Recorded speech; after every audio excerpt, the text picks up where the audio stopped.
Okay, welcome back everyone.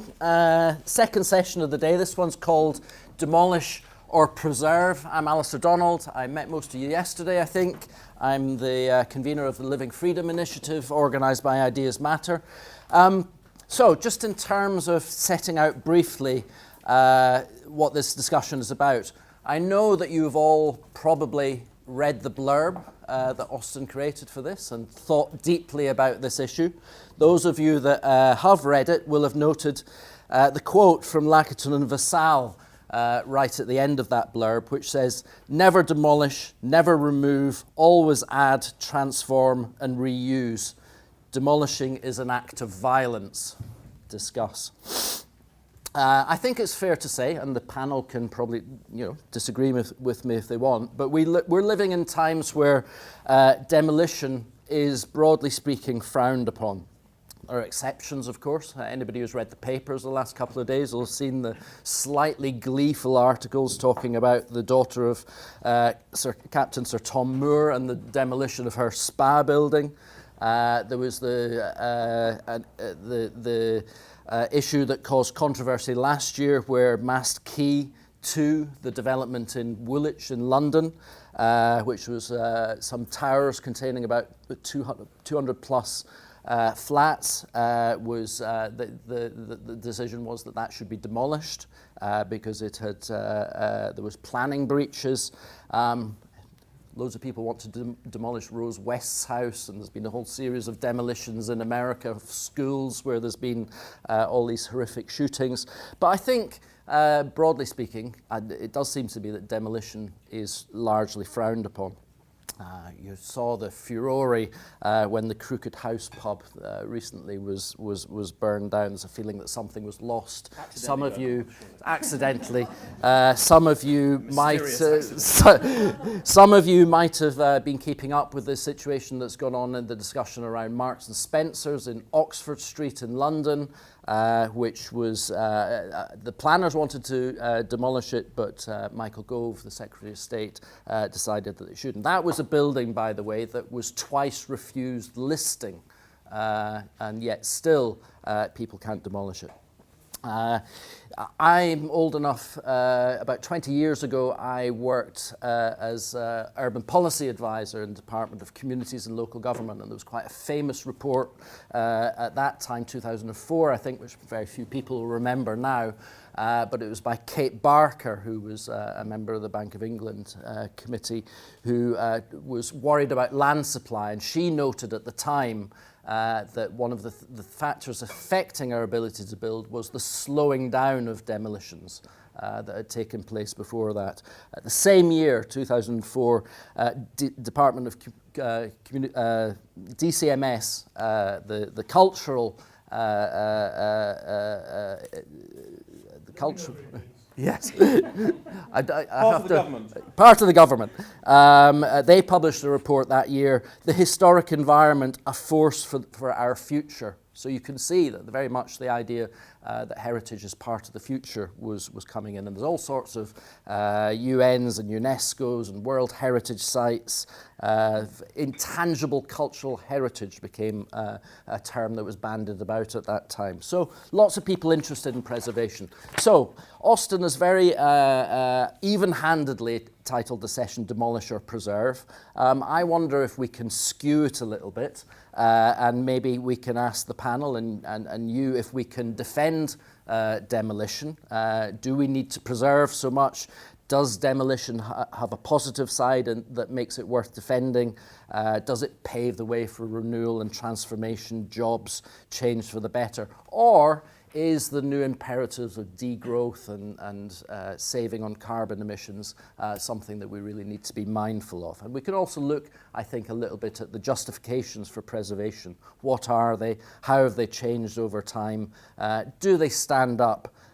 Or do they really reduce our scope for building something new? So that's broadly speaking the territory. Let me quickly introduce our panel in the order that they're going to speak. We've got Nicholas Boyce-Smith in the middle, the founder of Create Streets, the chair for Office for Place. He's a writer, Commissioner of Historic England. Not anymore. Was a Commissioner of Historic England and a Research Fellow at the University of Buckingham on urban design. And he's been involved in all sorts of initiatives, but Create Streets is often in the news. I've got a sneaking admiration for him because he always causes controversy and is very willing to speak his mind. So welcome to you, Nicholas. It's really nice to have you on the panel. Secondly, on my immediate right, we'll be hearing from Catherine Croft, who's the director of the 20th Century Society, editor of the C20 magazine. Prior to this appointment, she worked as a building inspector for English Heritage in London and the Midlands. She's lectured internationally on building conservation, her specialism being conservation of concrete, which she teaches at West Dean College. And she's the author of Concrete Architecture, a contributor to Historic England's Practical Building Conservation. And you see Catherine often in the newspapers, comment pieces, always very interesting. And I think the whole question of preserving 20th century buildings is actually a fascinating one as well. And then finally, we'll hear from Helen McNeill, who's an architect, a principal at HA, Honest Architecture, an associate at Shed KM. She's led lots of major projects in her time as an architect. One in particular to mention is the Circus Street development in Brighton, which was named one of the AJ's Buildings of the Year a couple of years ago. Central to Helen's work is her belief in social value, access for all, and well-being. And she was recently appointed an associate of the Quality of Life Foundation. Honest Architecture, by the way, and I think you should, after the session, you should find out more from Helen about Honest Architecture, because it's a really interesting and I think worthwhile initiative, which is very much about free speech within architecture. So, can you give them a warm welcome?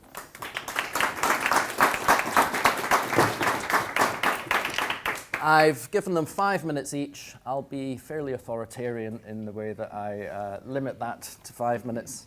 So, Nicholas, off you go. Brilliant, thank you. I think I'll be briefer than the introduction, so it's not much from me. I've only got 5 things to say, and what I'm going to do in time-honoured fashion, I'm going to tell you what I'm going to say, then I'm going to say it, then I'm going to tell you what I've said. So it should be easy. This is what I'm going to say. I'm going to say embodied carbon and energy is a thing, so this does matter for sustainability. 2, I'm going to say that a lot of the debate about sustainability gets narrowly focused on some things, and we should move to like a wide green or a deep green, not gizmo green.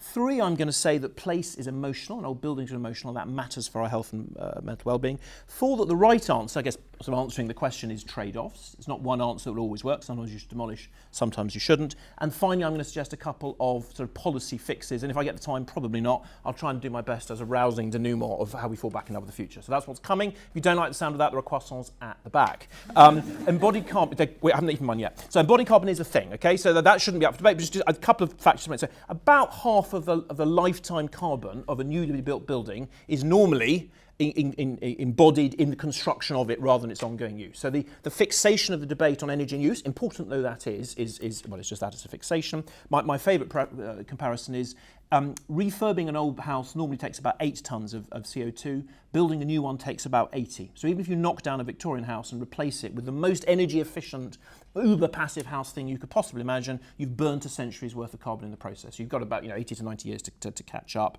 And the embodied carbon in a Victorian house can take a car about 10 times around the world. So this is the thing. It matters wherever you want to come out and think. That's the first point. Second point, let's move from gizmo green to deep green. The way in which you as human beings, affect the planet and indeed your fellow humans is multifarious. Okay, it isn't just how much energy your light bulb uses. Above all, the way we move around our towns and cities, the density with which we build, the intricacy with which we interwove different uses has in many ways will be the most dramatic effect. Basically, people living in the country will probably use far more carbon than people living in the city because they drive everywhere, not being able to jump on a train or jump on a bicycle. 2, re-greening our urban realm. If we can plant street trees, put greenery back in, not only, of course, is that a carbon sink, it also actually is provably good for urban warming and is good for our health and well-being. There are multiple studies on this. These are ways in which how we do things in the built environment affects the natural environment and sustainability. Form factor, which you're all architecture students, so you know what that means, but most people don't. The shape of buildings, the height of buildings. Once buildings get beyond about 14 to 15 metres wide, they tend to be less energy efficient to use because we tend to use more air conditioning, use lights more often, and can rely less on natural light or on just a current going through the building. And also, once buildings go above about 5 to 7 stories, again, they tend to become less energy efficient per metre cubed because they've got more wind effects on them, and again, we tend to behave slightly different in them. So the ways in which we can create and manage places to be sustainable, and that's the main case being made, I think rightly in many states against demolition, is multifarious. Human behaviour is the key one. Humans just choose to behave differently and can be influenced to behave differently. All of us, well, most of us, tend to open windows, which can cool down a house, far less onto a very trafficked road. I mean, it's sort of obvious, isn't it? Except it really matters. In some studies, with identical houses down a street, the energy use of each house is wildly different, and the only thing that's different between those houses is the behaviour of the people in there. So how we choose to behave is also it also matters. And then, in a way, to come back to the beginning, the longevity of the built environment matters too. It isn't just not knocking things down just for the sake of it, but it's also actually creating structures, building things that we choose to want to live. I was really struck. There was a commission I was co-chairing a few years ago, and a lady giving evidence said that she was doing a PFI project, a private finance project, building a new hospital. She was told to make it look cheaper. That's the opposite of what we should be doing. Hospitals are things we should all be able to get behind. We should be able to create places whose use can sail past, so whose existence can sail past their initial transient use because we choose them to be so. Now, I think you were all too young to remember the world before these things existed. I'm not. And we all used those rather nice red telephone boxes, which all started getting pulled out in the 1980s to be replaced with, I think, the K1 it's called. I mean, we may disagree on this. The K1, it's not generally liked as much. I think the numbers are getting bigger. Anyway, but that doesn't matter. But anyway, so all the things put up in the 80s have vanished like ghosts at cockcrow because, thanks to these things, they have no use. But somehow a secondary market has developed in the red phone boxes, which actually, thanks to the 30 Society, got listed, and they're now defibrillators or coffee machines or whatever. So create things that we as a nation, as a society, as humans, wish to exist into the future. There's a barn near where I live from the 13th century. It's just become a modern art gallery.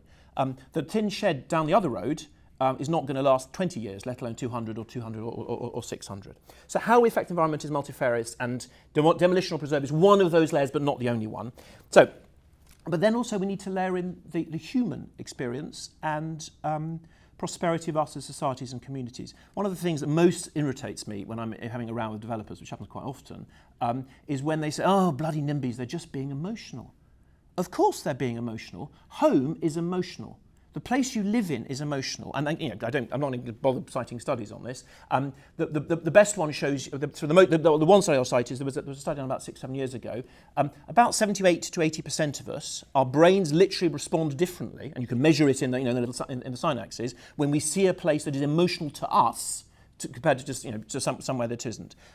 It's sort of obvious, but these things need to be said. So there is a value in keeping places. And of course, your personal story, yours, mine, yours, will vary. And the things that we have emotional meaning to us will vary as well. And that's a good thing. It's also worth saying that the way we used to create places, until about the mid-20th century, and the invention primarily of the motor car, forcibly had to be more sinuous. It had to be more interwoven, more dense. And that, we now know, actually, and there's good evidence from Europe and bits of the States on this, is very well associated with good what economists call agglomeration effects, and places where you get lots of serendipitous interactions between people. So there are good reasons to keep old places and old buildings much of the time. That's not saying all the time. So, but I think the right answer is normally... One more minute. Okay, well, I've done most of it. So I've done 3 of my 5 points. So let's hurry up. So the right answer will normally be a trade-off. There's a lovely example, Google it, I can't show you pictures, of Wellington House in Merton, done by Matt Architects, where they took a concrete frame of a pretty dreary building and replaced it with an absolutely replaced the facade with a glorious sort of terracotta. I'm not going to try and describe it. Just look it up. It's lovely. So they kept much of the embodied carbon, but nevertheless renewed, and they went up a story or two. And the reference was made to Marks and Sparks. Marks and Sparks were greedy. They wanted to demolish everything. If they'd kept part of the fine 1930 facade but allowed themselves to take down other bits, and if they'd tried to put in some housing, though Westminster was opposed to that, they could have done something which was more intensifying, more beautifying, preserving heritage. They were in trying to do complete terra rasa. They actually ended themselves up in a complete fix. 2 quick policy ideas. The most important thing here is not more planning by PDF. We have a very weird planning system in this country, which is very, very discursive, very, very discretionary, and is a huge block on development. That's a bad thing. it is right to put a bit more focus on not demolishing into that, but it can't just be doing more and more reports. The simple fix would just be treating new build and old build the same with aligning with VAT. The Treasury's been blocking that for about 30 years, but some of us, myself included, I suspect Catherine, are very much in the fight to try and do that. It'll probably take another few years, and I'm getting a look from the thing. So, final thing, I think you're all trained to be architects, is that correct? So if you, as architects, in the next 40 years of your profession, fall back in love with the future, if you create places and buildings and streets which the public love and wish to be in, then the debate about heritage and about demolition will change, because people will look to the future with perhaps a bit more confidence than they've managed to do in the recent past. I hope that was of some interest. I'm sorry for overrunning. I'm now going to eat one of the croissants. Thank you very much. Thank you very much. Thanks, Nicholas. Lots to come back to there, I think. Catherine, let's hear your thoughts, please. So I've got 3 points about the relationship between the arguments for not demolishing environmentally and the heritage ones. So firstly, C20 has been making the case that keeping buildings is environmentally responsible for decades. The primary reason we argue for the retention of a building is because we believe it has significant heritage value, that it's a place that's a unique record of times past. We value the 20th century buildings that we campaign for their architectural design, as evidence of the social and cultural histories which form them, and for the ways in which they uniquely embody and communicate stories which enrich our lives, both now and in the future. But a strong complementary argument for not demolishing buildings has always been the environmental one, that the buildings we care about are also enormous reserves of embodied carbon, and we've been saying that for decades. However, we have a specific remit, and we always have had, and we will continue to do so in the future, which is to focus on buildings which have considerable architectural and historic value. And we're not stopping at the end of the 20th century, we're already looking at 21st century buildings. We could discuss for ages what might constitute architectural or historic value, and particularly who gets to judge that value and whose heritage it is that gets recognised by systems such as statutory listing. We see our role as being part of evolving that conversation and changing perceptions. And at 20th century, we're constantly pushing at the boundaries of what gets regarded as heritage, both by the planning process and the world at large. Secondly, I think there's a popular perception of, in terms of a Venn diagram of what buildings we should keep, and I think that's shifted. So if we imagine 2 circles, each representing a reason not to demolish, so that's one for buildings which should be kept because they're especially valuable and reusable materials, and one for buildings which should be kept because of their heritage value. I think for many people, the diagram for a long time was pretty much 2 separate circles, side by side, or perhaps maybe 2 circles nudging against one another with a little bit of overlap. But I think we've been seeing it rather differently for a long time, and that's as a Venn diagram consisting of one large circle representing buildings which should be kept because of the embodied carbon, and then totally located within that large circle, the circle of buildings with heritage value. And I think what's been happening is that outer circle gets ever bigger and more all-encompassing as we increasingly face up to our environmental responsibilities and appreciate that we can and should retrofit more buildings. And maybe the percentage of overall building stock that's now within those 2 circles in total has gone up from, say, 10 to 15% of buildings to more like 80 to 90%. And then finally, the panel were set a series of provocations, and I have specific thoughts on those. So you quoted the Environmental Audit Committee, which says that not demolishing buildings will be crucial for us to move to a low carbon economy. And you asked, is that a prime reason to protect buildings from the wrecking ball? To which I think the obvious answer is yes. Achieving a low carbon economy is vital for the survival of the planet, so it's a prime reason for not demolishing. But keeping more buildings will have an additional advantage of retaining more of our heritage, which brings huge additional advantages as well. Then you asked slum clearance, good or bad? Well, getting rid of slum conditions is clearly a really good thing, but in almost all instances that can be done through retrofit rather than wholesale demolition and replacement. And projects such as the Park Hill Estate in Sheffield have shown that retrofit sometimes needs to address the image and perception of a building, as well as its physical fabric. And Park Hill's success is as much down to its skillful rebranding and the rejuvenation of the community there as it was to the physical upgrading. And then you asked, have we ever really demolished buildings mindlessly? And I'd say no, mindlessly is clearly overly simplistic. Mainly, we have demolished buildings in response to economic circumstance, and that includes the potential to achieve maximum developer profit, as well as issues like lack of available funding for local authorities to maintain and upgrade public housing estates, which makes demolition feel like it's the only option. And just to finish, I'd like to say that the specific challenge for me for the heritage sector is to demonstrate how buildings can be retained and upgraded to improve their environmental performance, both to reduce energy costs and to improve comfort levels and usability.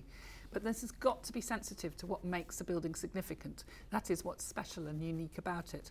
I think as a sector, we really do need to accept and recognise that environmental issues mean we need perhaps to be less precious than we have been about retaining all the historic fabric, every window bar or element of outdated servicing in a building. And that good conservation is about drawing a sensible balance and having discussions and decisions be the result of informed and respectful debate. Thank you very much. Okay, Helen. Okay, right. I've got a few thoughts. Okay, the premise of this session, demolish or preserve. A huge subject, obviously. When I was thinking about this over the last few weeks, a few questions came to mind. In what service should we preserve or demolish? Heritage, beauty, sustainability, net zero, prosperity, new growth, degrowth, for the love of the planet, for the love of people, or simply for the love of the building? And who decides? But most importantly, I think to me, is do I trust the decision is being based on objective, data-driven evidence by expert advice, or by someone's own political and ideological motivations? Can I trust that those who decide can remain politically neutral, secular even, so that I trust the outcome as objectively fair and just? Or are we creating PR marketing icons out of certain individual buildings and the decision to demolish or preserve, sacrificial lambs at the altar of 2030 net zero targets? Are we propagandising the built environment and the decision to demolish or preserve to proselytise our own beliefs? As architects, are we acting in the best interests of our clients, or pushing our worldview agendas on the climate crisis, for example? Have we, as a profession, become unable to be objectively professional?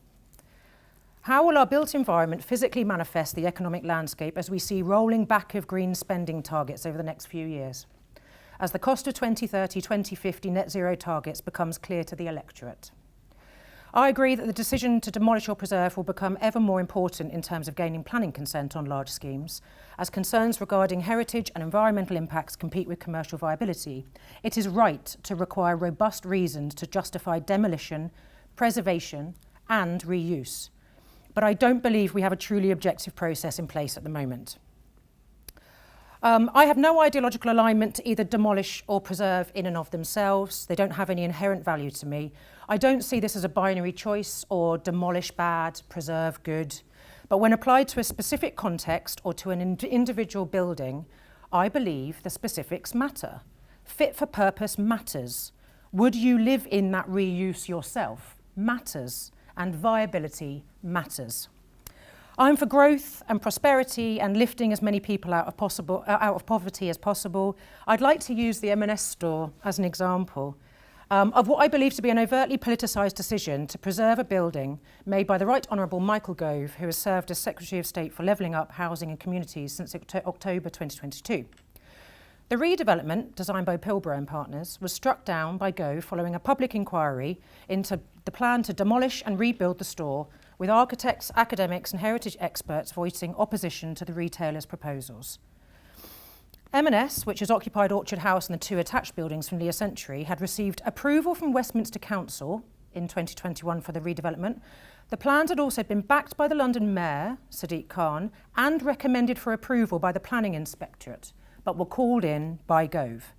In 2023, the Housing Secretary moved against both Westminster Council and the recommendation of the government-appointed inspector to reject M&S's proposals to demolish. Simon Sturgis from SAVE, the expert witness on embodied carbon at the inquiry and founder of carbon consultancy Targeting Zero, said, "Congratulations to Michael Gove for a very important and influential decision. This shows that the government is serious about the climate crisis and understands the real change that is needed if we're going to achieve net zero by 2050. In his ruling, Gove said that he made the decision partly because it would fail to support the transition to a low-carbon future and would overall fail to encourage the reuse of existing resources, including the conversion of existing buildings. I would ask, why is it this application's responsibility to encourage reuse and conversion of other buildings? Surely it's the government's responsibility to provide incentives for retrofits. The inspector concluded, however, having heard all the evidence, that on balance, the public benefits of the development outweighed the harm it would do to UK's transition to net zero. The factor that he found weighed most heavily against the scheme. He also noted the economic and employment benefits to a failing West End High Street and the influx of much needed investment in the area, that the building was unlikely to be reused due to viability and unfit for purpose, so could stand empty for the foreseeable, with M&S even likely to leave the location itself. But Gove questioned He argued that the building would be in the top 1% of London's buildings in terms of sustainability and would pay back the carbon loss by demolition within 11 years. That was the chief executive, Stuart Machin. Gove questioned the reliability of the retailer's calculations, concluding a rebuild would emit far more carbon than a refurbishment until the UK's energy grid achieved net zero, a benchmark which is not set to be hit before 2035.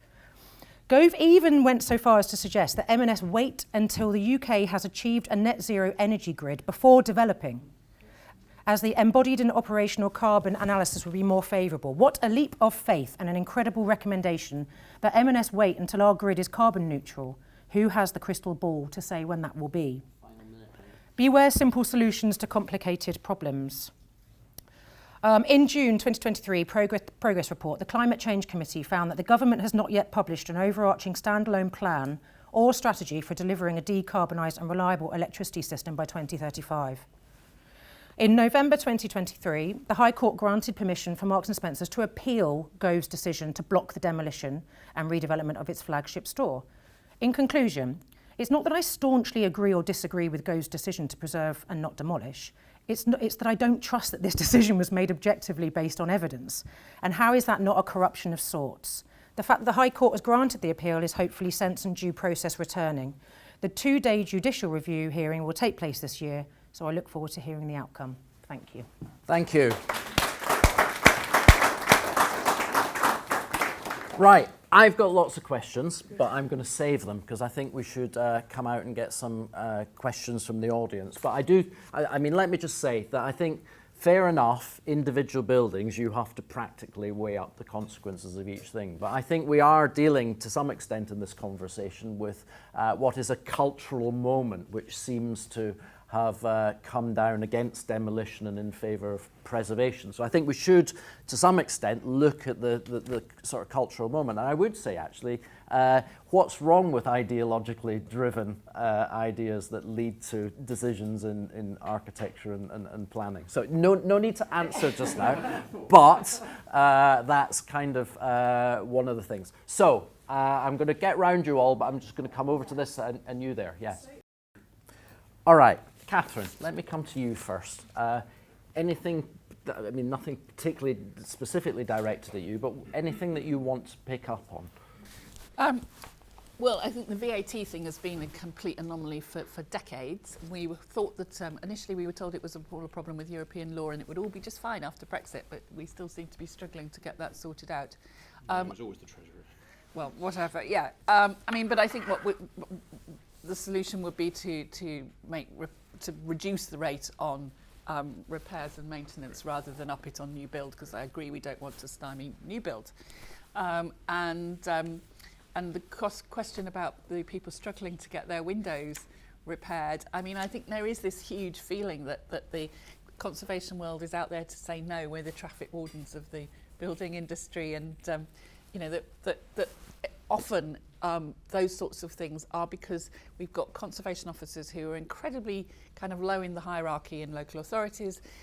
They're very anxious about sort of saying yes to the demolition of anything, and that they need to be, you know, better trained, given more support, and actually have the confidence to be able to say, you know, in the great scheme of things, this window is not that important, and yes, you need to be able to make that alteration, because it brings the whole conservation world into disrepute, really. But on that, just because at least it strikes me that at least that's a kind of aesthetic decision and valuation base that leads you to answer the question.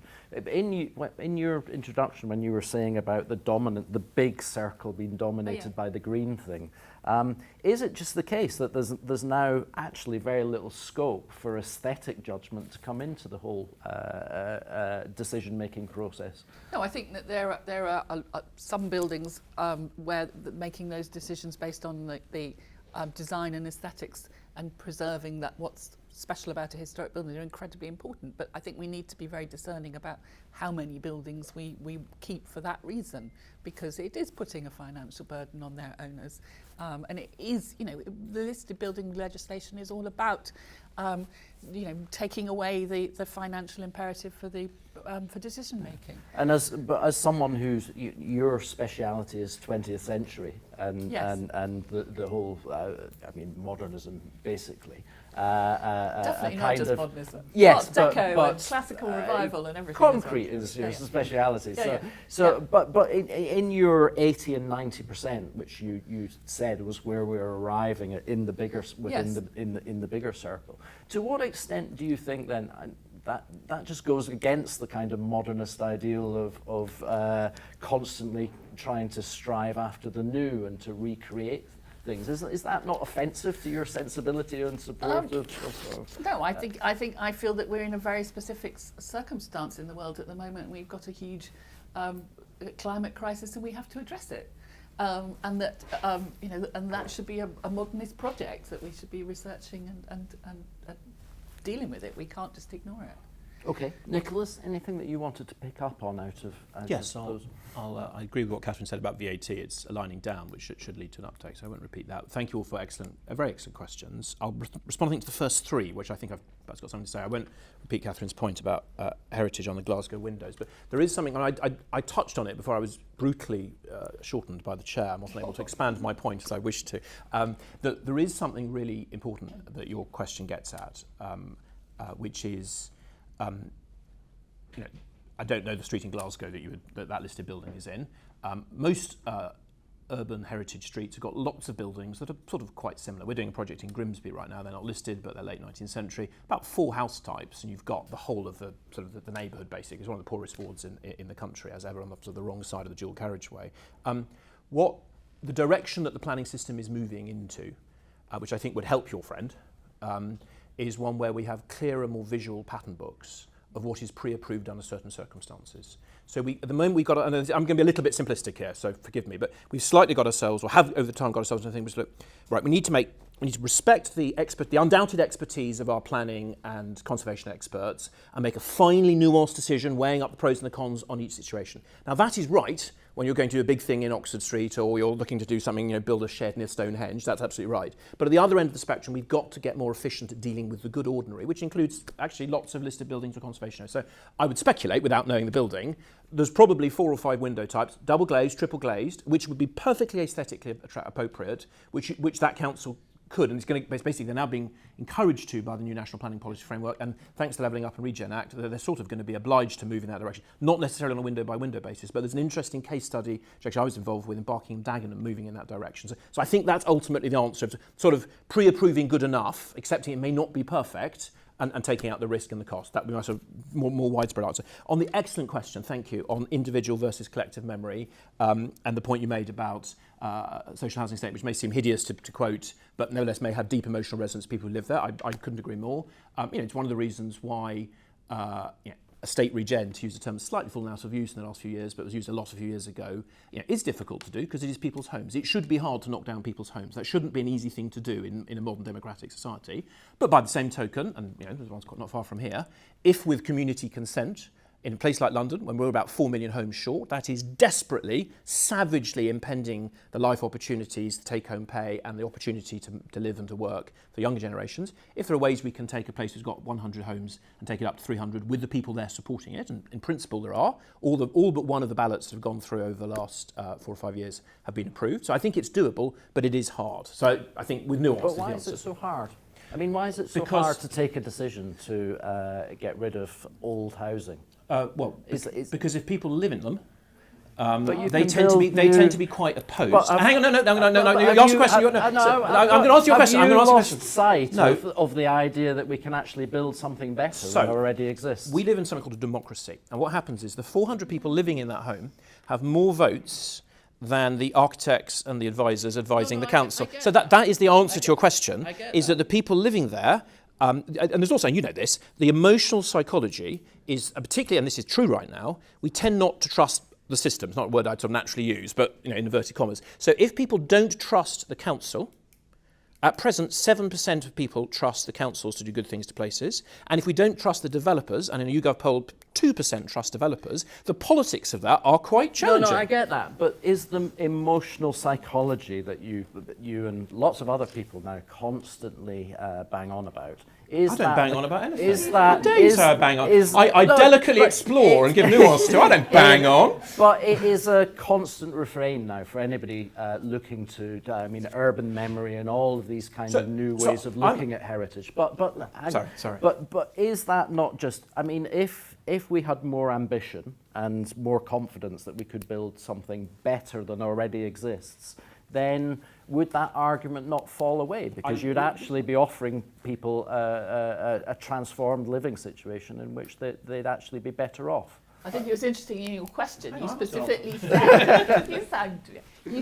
said that it was a poor quality building. Your hypothetical example, and I think Nicholas is right that people are just don't have the confidence that they're going to have their communities kept together as much as the quality of the individual buildings that they're going to be put back into, and that's a huge problem for us to deal with as a society. It wasn't hypothetical. Are you thinking of that story I heard? It was about 2 weeks ago, where there were people on a housing estate and it was being demolished around them, and they weren't being paid off, and they were kind of in their house.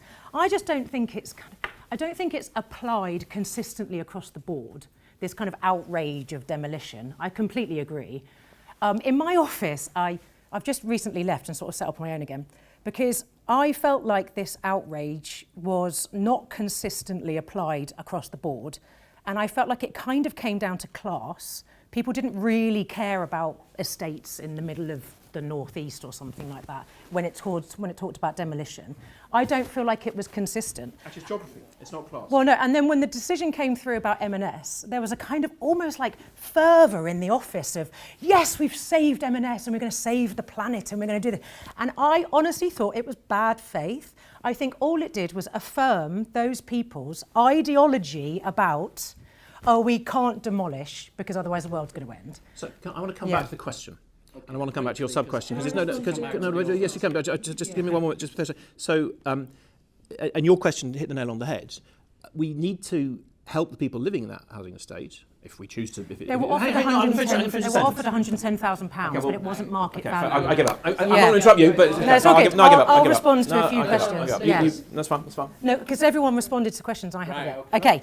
So the other one, so I have worked on projects like Zodiac House for Common Projects, which is the reuse of a 1960s building. I've worked on Wigan Civic Centre for Capital and Centric. I have less of a problem with those kind of brutalist concrete buildings being reused as office. I think the challenge to make them into housing is incredibly difficult. And my mantra is, I will not build anything I would not live in myself. Now, Parkside is very, Park House is fantastic. But that's not a kind of, we're going to take all of these concrete buildings and rack and stack permitted development on all of them. And then suddenly it's going to have beautiful communities of people living in there. Like these, I think it's kind of almost utopian. And I don't know if it's a kind of a lack of being able to kind of give up on the original 1960s kind of brutalist utopian dream. But would you live in some of the developments that you would protect? Would you live in all of them? Very quick answer, because I'm going to come out to the... I certainly think we would not put forward for listing and preservation things that we didn't feel had a future as really positive. Well, no, some of them will be suitable for residential and some won't. My only problem, and the last thing I need to say, the only problem I have is some of the things that we're looking at, people don't have a choice whether they live there or not, is social housing. So I feel really uncomfortable doing permitted development in an old concrete building that is going to have more damp and more issues because it's building regs compliant only, and then those people don't have a choice whether they live there or not, and I can live in my freehold house in St Albans. Yeah, I think there's a very different thing. I mean, you're kind of muddling in a way what we do with existing public housing. And also all those brutalist buildings that social for value for rent, are in town centres, and particularly things like department stores, which don't have a future as department stores, and developers are looking to make them into residential conversions. Right. And sometimes that's difficult because of the depth of the floor plan. We only want to do those if they can provide high quality housing. High quality homes. Right. Going to go back out to the audience. I'm going to come back to you, Nicholas, first on our return. So I'd be particularly keen to hear from anyone who's going to have a go at the green imperative and the degrowth stuff, and see if you can make that stand up. But right at the back, yes. Okay. Nicholas, let me come to you first this time, because you got caught a bit short last time. But I wonder in particular how you'd respond to, say, first of all, the point that from Alan at the front about really the carbon of building can be completely insignificant compared to the wider emissions. So is that just a kind of justification for really doing something that culturally we've already decided is the right way to do things, which is to preserve rather than to modernise? Or to the point at the back where the idea that we need to retain things can be really just used as a form of NIMBYism for particular individuals or communities for their benefit, which is then to the detriment of wider cities or wider society. So I'll reply to that. Just a passing comment, if I may, just 2 seconds on the very good question about the green rating system, and just quickly to agree with Catherine to really emphasise the point, if I may, just for a second. Any green rating system that is not taking into account the wider range of ways in which you influence the environment is basically a con. And I've seen a whole bunch which say that you're getting a top green rating and are leading you, in judgment of people who are more professionally expert than I am, to things that are not the optimal outcome. So just to agree with your question, I think in a way tacitly agrees with the second one. Yeah, just on the point of, I won't comment on architecture education, which I'm definitely not qualified to comment on, but there are issues on your question and the question at the back, and also the first round of questions, a very interesting question about the sacred. I think in your interesting question. Let's try and widen it out a bit. We all care about different sets of things, and different things are important to us. There's been good work on this. Most of us care that people seem to be treated fairly. We want to be treated fairly ourselves. We want to live, prosperous and purposeful lives.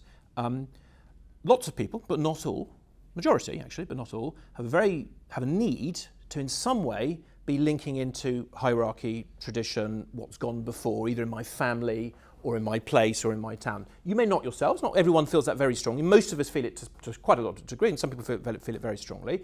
Slightly depending on our personal story, we'll put that onto different things. So that's why some element of preservation is sort of, to some degree, the natural condition. Clearly, there are lots of, through the passage of time, societies got forgotten. They get lost, they get passed. Almost any ancient city, with a very few exceptions, like, for example, the Pantheon in Rome, almost any building is lost. So it's natural that things do end up getting lost. But most of us, not all, feel some slight melancholy.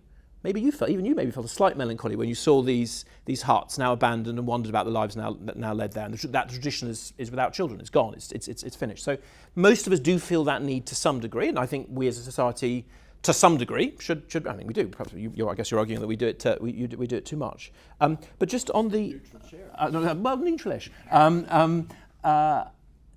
was an interesting question about the sacred. I believe I'm going to forget its name now because it's in southeast Turkey and I can't remember its name. The most ancient bit of city that we've found, really a town, is essentially what clearly was some sort of temple with sort of huts around it. For time immemorial, we have sanctified, as a species, bits of our cities. We've built temples there, or churches, or mosques, or whatever it might be. And again, I think the psychology, most psychologists believe that most of us, again, not all of us, do have a need to render something sacerdotal and having a purpose and a meaning that goes beyond our day-to-day quotidian existence. And maybe this is I'm not sure if this is a response to the question you want or not, but those who don't see that in a God, they may see it in nature, They may see it in the physical form of the city. They may see it in the concrete of the 20th century, forgive me, I'm teasing. They may see it in the environmental movement, but most of us have that need to do it. So yes, maybe if we're absent of God in modern society, and many of us are, maybe we are hoisting some degree of religiosity on that need to do it. And your point about the volcano, I'm taking your numbers on trust, I don't know, is obviously well made. Okay, right. Well, then in that case, it's a lie. That's no metaphor for the architecture profession or for your professors. Well, I think I'll stop there. Yeah. I'll stop there with the lie that the question was. Let me come to Catherine and just ask you, because Nicholas is making the point that we generally feel the need for some sort of relationship with tradition, and I wondered from your perspective what you think that relationship is these days with the past, because a lot of the time I see the past discussed and we feel quite uncertain about how to relate to it. I mean, we go around, all statues get pulled down, for example, or where they feel that there's a problematic relationship with parts of British history, or streets get renamed and so on and so forth. So well, first of all, it kind of seems like the relationship with the past is at least up for discussion. Let's put it that way, at the very least. And the fact that in your opening remarks you noted that the way really that preservation is justified these days is the kind of expanding circle of the green stuff, rather than a kind of aesthetic judgment on the value of buildings. Kind of, how do you see that relationship? Is it all now just this historic memory stuff, or is there something that you see that's more related to the architecture itself? I think the whole listed building process is centred on the idea that buildings are valuable because they have architectural and or historic interest. And I think the idea of architectural interest has been kind of consistent and fairly we reevaluate more recent decades of architecture. We work out what we think will survive the test of time, but the idea that the architectural best is worth keeping, I think, is pretty uncontested. In terms of history, I think we're increasingly aware of who makes that history, who's in control of the narrative, and the issues around the Black Lives Matter in particular are about things that are a monument to acts of oppression, and that are acts of oppression that are still so kind of raw that they are offensive to people, to parts of the population now, and that needs to be addressed. And whether it's addressed by removing those things or by recontextualizing them, is the debate that we're having. But I think that to actually acknowledge that there are some things out there which are highly problematic is incredibly important. Yes. Okay. Yeah, Helen. I would like to say that I'm an architect and I'm not an activist, basically, and that we need a strong economy, and we need employment, and we need growth for a kind of functioning society. So I sort of want to bring it back to a little bit of realism, and I do think that the arguments about embodied carbon and this kind of hyperbolic "the world's going to end" is quite a manipulative tool to further your ends, in terms of if you want to preserve a building, then you can make those certain arguments about embodied carbon. In my office, it is basically not used consistently across the board. So someone might argue, oh no, we can't do that because of carbon, or we should do that because of carbon. But if it's something they don't want to do, then they don't mention it. So I don't feel like it's sort of done in good faith across the board. I think that there has been a sort of alignment between heritage and sustainability, which is very powerful. I think we need to bring it back to kind of reality, commercial viability. I'm an architect, I get paid by a client. My client needs to make money and make profit, and there's nothing wrong with that. And they do a hell of a lot with ESG at the moment to put that back into sort of social value in projects like that. I work with Landsec, you and I, up in Mayfield. I'm doing a huge 900 unit scheme up in Manchester that is reusing the depot, demolishing where we see fit in terms of heritage assets, and then building new homes. I'm very confident we're doing that in good faith, but it's not done on this kind of ideological basis that anything new is bad, or carbon rules all, or the world is going to end. We're just bloody good architects, and it's a good team, and we will do that on the sort of basis for for the benefit of everyone, basically. That's our job, is to act for the benefit of everyone and not just our own kind of worldview gains. Okay, so last opportunity to make any points. Okay, a challenge to finish with. We're going to have to draw this to a close, so if I give you a couple of minutes each just for some final thoughts, and there was a very specific sort of point to you, Catherine. In fact, why don't you start, Catherine, and pick up the point, the specific point, and give us a thought to leave with. So Cumbernauld, I think, is really, really difficult. I've been to Cumbernauld. It was a fantastic idea. It was an extraordinary building. By the time we were asked to comment, it had been considerably altered and quite a lot of it already been demolished. And we didn't think there was enough there to make the heritage argument for conserving it. So it isn't something that we've got involved in.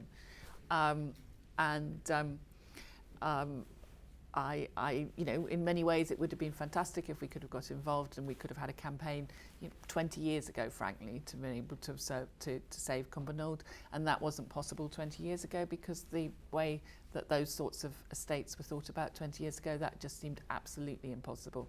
We have moved on a huge way since then. I totally agree that we haven't won the argument, and we still need to be fighting for those buildings, particularly post-war mass housing, definitely. I definitely don't think my job is done at all. And perhaps to move on more broadly to, those buildings that in Keighley and surrounding towns, they are the result of a huge investment at a time when there was economic prosperity in that part of the country, and they are a resource that maybe at some point will find a new major source. In the short term, I'm sure they are providing kind of low-cost space for quite a lot of initiatives, and they are contributing to both the sense of the town as a town with a heritage in the textile industry, to its past, and to something it can be proud of. And I think that part of the legislation and the process is to make us make much longer term judgments than we otherwise would, and that's a good thing. Okay, thank you, Catherine. Nicholas, just a few final thoughts. I'm much more I'd be more hopeful about the mills, and we've done projects and work in places like Rochdale and Halifax, and actually increasingly they're coming back or have come back into use. I've even been around the mill, I forget where now, where they were making shirts. It's literally gone back to being a cotton factory. It was marvellous. It was sort of right back to its original use. There were, I think, rather few people working inside. So because actually, it's only my experience, just maybe different, they tend to be appreciated locally. They're not always by their owners. There is a very happy story. I think increasingly they are coming back into use. Just as an aside, just on the bigger picture, I think you made the right decision on Cumbernauld. Helen, I agree with what you were saying, that architects should be architects, not activists first, and that it's a trade, it's a service industry. You've got to meet the needs of your clients. I'd partly responding to the excellent question about what's the future for architects. Again, I'm not an architect, so one, it's not for me to say, but for what it's worth, here's my stab at it. First of all, we want things that make lives better. Change for its own sake isn't a good thing. Progress is a good thing. Things that make us more prosperous and happy and better connected, and all the other good things in the human condition. It is right sometimes to oppose change, not necessarily architects per se, but as society. So 40 years ago, 50 years ago, all of Whitehall was going to go down, apart from number 10 in the banqueting house. The Strand was going to be turned into dual carriageway. All of Covent Garden was going to go. A bunch of what we now call NIMBYs stopped that politically in the 1970s. Thank expletive deleted. They did that. It was the right call, because London would have been absolutely, I'll use a deliberately religious word, desecrated. So sometimes it is right to say this is a bad change. I hope that we could all agree on that. I would say to architects, not just serve the needs of your customers, but go back to the fundamental questions as I understand them as a non-architect. How do we create new places or new buildings, or steward existing ones, existing places, to be happy, prosperous, communal, sociable places where people can go about their daily lives, and above all, escape from this odd intellectual trap that the profession seems to have fallen into, where the word pastiche suddenly starts applying in about 1920. So that everything, if you take any forms from that, you're doing something that's morally bad, but it's perfectly fine to take forms from it. I've never understood why there's that sort of inherent jump there. The human, this is partly in the question earlier about forgetting, we learn things through organic time and wisdom as well as through empirical learning. Society learns lots of things over the centuries. Allow yourself the pick of everything that's happened in the past and then use your growing professional judgment to choose which bits are appropriate. It'll be very climactically led. A good street in Marrakesh is not the same as a good street in Stockholm because you've got a different relationship with the sun. But great places with beauty, with coherent complexity, with variety in a pattern, with human scale enclosure, and 9 times out of 10, based on every visual preference survey I've ever seen or done, and on all the pricing data and all the pricing elasticity, you will create places that people love, and that seems to be a good thing to do. Thanks, Nicholas. And Helen, your final thought. Yeah, okay. I do think there is a bit of a sort of personality disorder in architecture at the moment. I think you've got some architects that are building and they're kind of based in reality. Even the fact that you've asked that question is wonderful to me. Yeah. No, but also when I speak to students or I speak to other architects and I ask them, well, what do you want to build? They struggle to even tell me what they're imagining, and to me it's completely alien because I always knew kind of in reality, in the built environment, what I wanted to manifest. And I think at the moment we are very, very academic, elitist, kind of academic in terms of what impact the built environment might have on the environment, etc., etc., etc. So I think what I would recommend to you is to get onto building sites, start detailing, start building, be a poet on a building site, and people will fall in love with it. The buildings that I've worked on, so I won Building of the Year and Place of the Year for Circus Street, and because the retail units aren't let out, there is dead frontages and there's a bit of antisocial behaviour. So don't be kind of utopian either and go, oh, I'm going to build the perfect scheme and then everything is going to be fine and everyone will love it and everyone will live there. It's tough. It's really tough. You can't predict human behaviour and you can't predict human nature, really. So I would say have faith, have imagination, know when you're designing something that you love and go out there and build it. Can you thank them?